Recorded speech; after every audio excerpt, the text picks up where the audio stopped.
जिस तरह से कोई रूम है, आप ही का रूम है, सारा सामान आपने रख दिया है जरूर, लेकिन उस रूम में लाइट नहीं है, सामान रखा हुआ है। आपका आंख में देखने का पावर जरूर है, लेकिन प्रकाश के बिना देख सकते हैं। जब उस रूम में बॉल जलेगा तब जो सामान जहाँ है उसको देख लीजिएगा, है ना। वो गुप्त प्रकाश हमारे अंदर में है, लेकिन उस गुप्त प्रकाश को पाने के लिए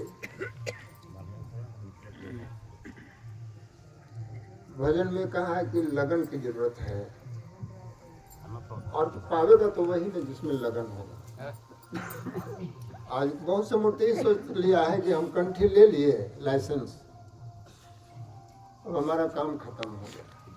तो 4 दिन अगर घर में झाड़ू नहीं दीजिएगा तो बाढ़न लग जाएगा।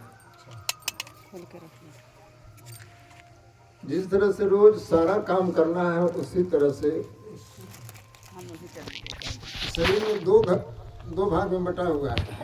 एक भाग यह संसार को जीने खाने कमाने के लिए है, दूसरा भाग जिस पर किला है वो किला नाम कबीर, किला नाम ईश्वर, किला नाम परमात्मा, किला नाम वह ज्योति, किला नाम वह प्रकाश, किला नाम वह सत्य, किला नाम वह हंसा, है ना।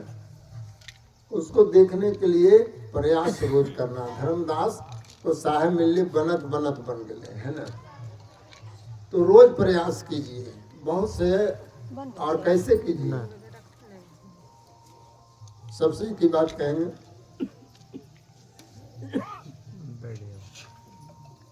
तो संधेला ही नहीं है, बहुत से कीड़े मकोड़े हैं जिसको बहुत से भजन में कहा, और झीनी माया भी है और मोटी माया भी है। जब आप प्रयास में लगेगा तो 3 गो शैतान बहुत भयंकर है। कौन? चतुराई, ज्ञानी और अभिमानी, 3 गो वहां पर शैतान बैठा हुआ है। उसका नाम तो अभी नहीं कहेंगे। सदगुरु कबीर साहब कहे, चतुरा तो चौपट हुआ, चतुरा तो चौपट हुआ, ज्ञानी गोता खाए, अभिमानी अभिमान करे, जड़ मूल से जाए, है ना। तीनों खत्म हो गया।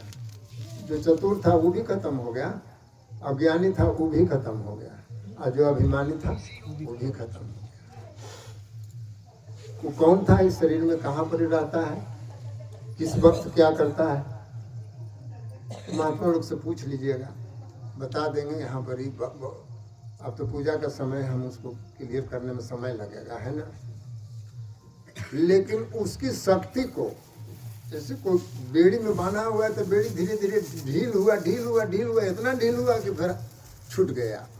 उसको शक्ति को काटने के लिए 2 गो शस्त्र कबीर साहब है। तो फौज उस दुश्मन से लड़ने के लिए, किस दुश्मन से? ये देश, जो देश, जिस देश में हम सब हैं, ये देश आपका नहीं है, ये देश कर्ता पुरुष का है ना। आपका देश सतलोक है, आपका देश अमरपुर है। ये जीव वहीं जाकर के सुख को प्राप्त कर सकता है। उसके लिए कबीर साहब कहे, दीरा 12 हे सखी दुल्हनिया, महल में चोरवा बैठा, लूट ले तो हीरा मोती लाल, महलिया में जाकर सुनो। तो जगेंगे कैसे? कबीर साहब अगला लाइन में कहते हैं,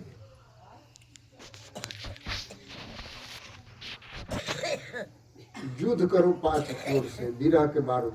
कौन सी का बारूद है? मसाला पंड का। जिस बम छुटेगा तो बीरा का बारूद उसमें भरा हुआ, बीरा का बारूद। जो हमारे पुरखा लोग जिस तरह से बीरा का बारूद भर के परमात्मा को प्राप्त किया। युद्ध करो 5 चोर से, बीरा के बारूद भरा है, सखिया सबद सुरतिया करा तोप, सबद सूरत तोप करो, फौज करो, है ना। और चोरवा के मार के साहेबन। तो ये जो क्रिया है, आपको कौन मुहूर्त में करना है, किस टाइम में करना है, अपना गुरु बाबा से पूछ लीजिएगा। और भी संत लोग आते हैं, कखने सोना है, कखने जागना है, कखने योगा करना है, कखने ध्यान करना है ना, कुछ तो काम करना है बाबू। एगो जानवर लाए, अगर उसको 2 टाइम नहीं देखिएगा तो तीसरा दिन जवाब दे देगा वो आपको। इसलिए आसान में समझ लीजिए और एक चीज दिमाग से हटा लीजिए। आप लोग से आग्रह है, चाहे जो जिस गुरु को मानते हैं, जिस मत और पंथ को मानते हैं, है ना, हमारा उससे कोई ऐतराज नहीं। जहाँ पर ही आपको सुख शांति मिले वहीं रहिए, लेकिन गुरु पर विश्वास करके। गुरु क्या होते हैं? किला होते हैं। गुरु देह का नाम नहीं है जी, लेकिन देह के द्वारा उस विदेह को प्राप्त किया जा सकता है ना।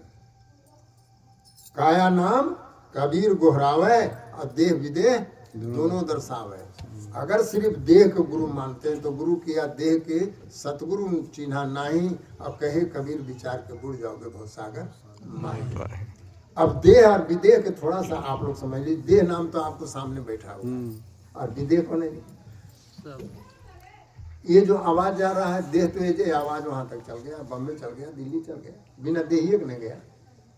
ये शब्द जो है, इसको याद रख करके आप लोग सभी अपना नित्य क्रिया, निमित्त क्रिया, प्रायश्चित क्रिया प्रतिदिन करते रहे। यही सभी साधु गुरु से मेरा आग्रह है। साहेबन भी समय का अभाव में अब आदेश हुआ कि साहब कुछ बोल देंगे तो हम मानना है साहब।